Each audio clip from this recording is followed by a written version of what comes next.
जय हिंद। समाजवादी साथियों, यूपी विधानसभा उपचुनाव में सपा ने सभी 10 सीटों पर प्रत्याशियों को उतारा मैदान में। जी हाँ, आज हम बात करेंगे, जैसा कि आप लोगों को पता है, उत्तर प्रदेश में जहां पर 10 विधानसभा सीटों पर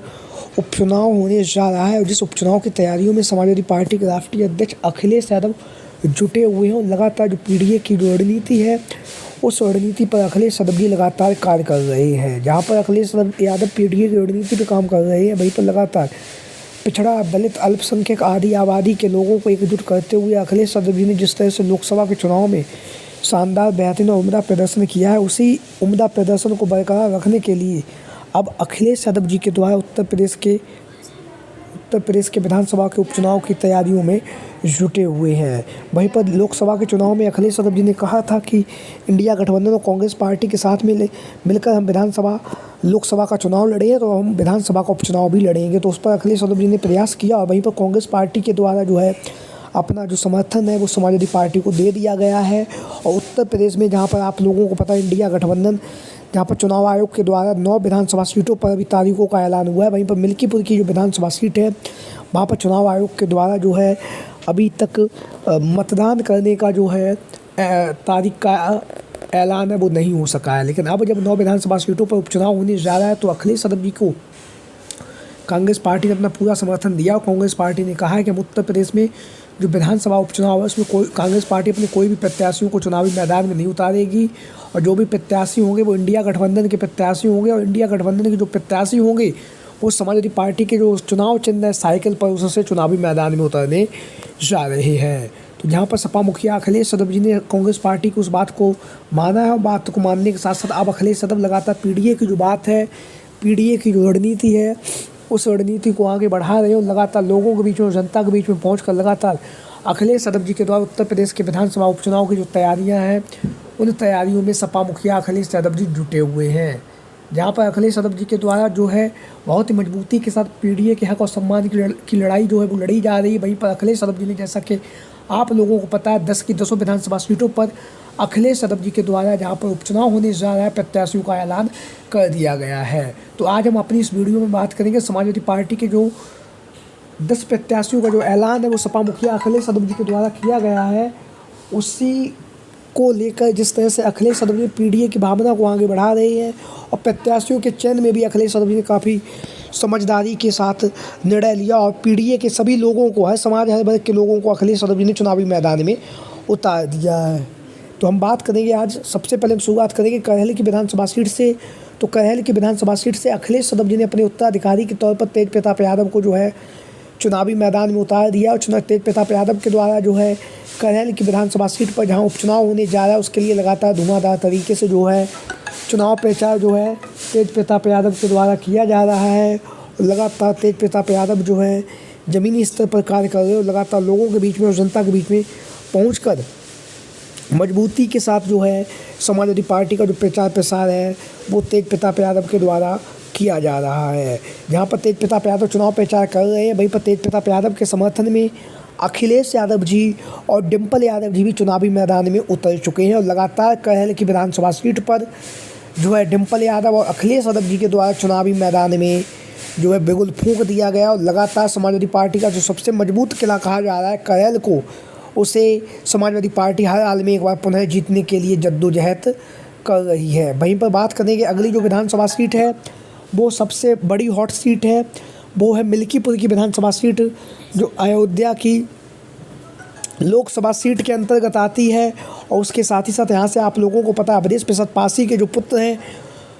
अजीत प्रसाद पासी को अखिलेश यादव जी ने समाजवादी पार्टी का जो प्रत्याशी है वो बना दिया है। हालांकि अभी तक जो है अजीत प्रसाद पासी को जहाँ पर अखिलेश यादव जी ने प्रत्याशी के नाम का ऐलान कर दिया, वहीं पर अभी तक चुनाव आयोग के द्वारा जो मिल्कीपुर की जो विधानसभा सीट है वहाँ पर चुनाव की तारीखों का ऐलान नहीं हो सका है। लेकिन अजीत प्रसाद पासी, अवधेश प्रसाद पासी धुआंधार तरीके से चुनाव प्रचार कर रहे हैं। वहीं पर बात करेंगे अगली जो विधानसभा सीट है वो है कटहरी की विधानसभा सीट। और कटहरी की विधानसभा सीट से, जैसा कि आप लोगों को पता है, समाजवादी पार्टी के प्रत्याशी के तौर पर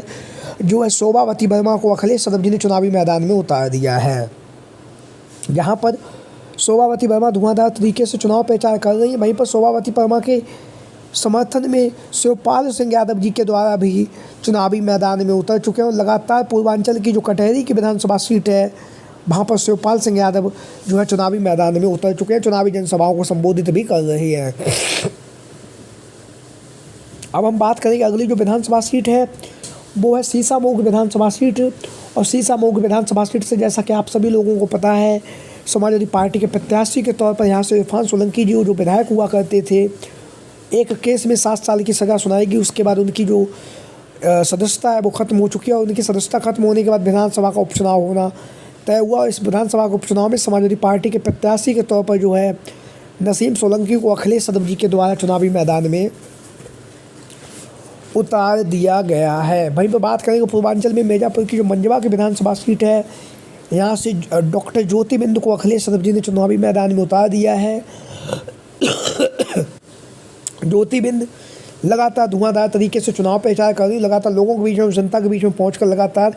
जो है समाजवादी पार्टी का जो प्रचार प्रसार है वो डॉक्टर ज्योति बिंद के द्वारा किया जा रहा है मिर्ज़ापुर की मंजवा की विधानसभा सीट से, और लगातार समाजवादी पार्टी को मजबूती प्रदान कर रही है पूर्वांचल में। वहीं पर बात करेंगे अगली जो विधानसभा सीट है वो है फूलपुर की विधानसभा सीट। और फूलपुर की विधानसभा सीट से अखिलेश यादव जी के द्वारा अपने पूर्व प्रत्याशी रह चुके हैं मुस्तफ़ा सिद्दीकी पर भरोसा जताया गया है और मुस्तफ़ा सिद्दीकी को एक बार पुनः अखिलेश यादव जी ने चुनावी मैदान में उतार दिया है। जहां पर आप लोगों को पता है 2022 के विधानसभा के चुनाव में मुस्तफ़ा सिद्दीकी 2 से 3 हज़ार वोटों से यहाँ से चुनावी मैदान में हार गए थे, लेकिन इस बार उन्हें एक बार पुनः अखिलेश यादव जी ने जो है फूलपुर की विधानसभा सीट से प्रत्याशी घोषित किया है। वहीं पर बात करेंगे कुंदरकी की विधानसभा सीट को लेकर। कुंदरकी की विधानसभा सीट से जैसा कि आप लोगों को पता है समाजवादी पार्टी के मुखिया अखिलेश यादव जी के द्वारा अपने सबसे विश्वसनीय, सबसे भरोसेमंद विधायक रह चुके हैं मोहम्मद रिजवान को एक बार पुनः विधानसभा के उपचुनाव के लिए जो है टिकट दिया गया है। मोहम्मद हाजी रिजवान 2 बार लगातार जो है कुंदरकी की विधानसभा सीट से समाजवादी पार्टी के विधायक रह चुके हैं। वहीं पर बात करेंगे अगली जो विधानसभा सीट है वो है गाज़ियाबाद की विधानसभा सीट। और गाज़ियाबाद की विधानसभा सीट से अखिलेश यादव जी के द्वारा सिंहराज जाटव को चुनावी मैदान में उतार कर एक नया प्रयोग जो है अखिलेश यादव जी कर रहे हैं, जैसा कि उन्होंने लोकसभा के चुनाव में भी किया था। सामान्य सीट पर दलित प्रत्याशी को चुनावी मैदान में उतार कर अखिलेश यादव ने कहीं ना कहीं अयोध्या की जो लोकसभा सीट है उसे जीतने में भी महारत हासिल की है। तो अयोध्या वाला ही जो दांव पेच है वो गाज़ियाबाद में अखिलेश यादव जी के द्वारा चल दिया गया है। जो है गाज़ियाबाद की जो सामान्य सीट है, सामान्य सीट पर अखिलेश यादव जी ने दलित प्रत्याशी को चुनावी मैदान में उतार दिया है। वहीं पर बात करेंगे मीरापुर की विधानसभा सीट से। तो मीरापुर की विधानसभा सीट से समाजवादी पार्टी के प्रत्याशी के तौर पर जैसा कि आप लोग इन तस्वीरों में देख रहे हैं कादिर राणा की ये पुत्रवधू है सुम्बुल राणा को अखिलेश यादव जी ने चुनावी मैदान में उतार दिया। तो वहीं पर लगातार सुम्बुल राणा और उनके जो ससुर साहब हैं कादिर राणा लगातार क्षेत्र भ्रमण कर रहे हैं, लगातार लोगों के बीच में, जनता के बीच में पहुंचकर मजबूती के साथ जो है समाजवादी पार्टी का जो प्रचार प्रसार है वो किया जा रहा है। आप लोगों की क्या राय है? यूपी विधानसभा उपचुनाव में जो समाजवादी पार्टी ने इन 10 प्रत्याशियों को चुनावी मैदान में उतारा है, तो इन प्रत्याशियों को लेकर आप लोगों की जो भी राय हो, जो भी विचार हो, सभी साथी कमेंट बॉक्स में अपनी राय और अपने विचार जरूर दें। इसके साथ ही साथ जो भी साथी चैनल पर पहली बार आए वो चैनल को सब्सक्राइब करें। जय हिंद, जय भारत, जय समाजवाद।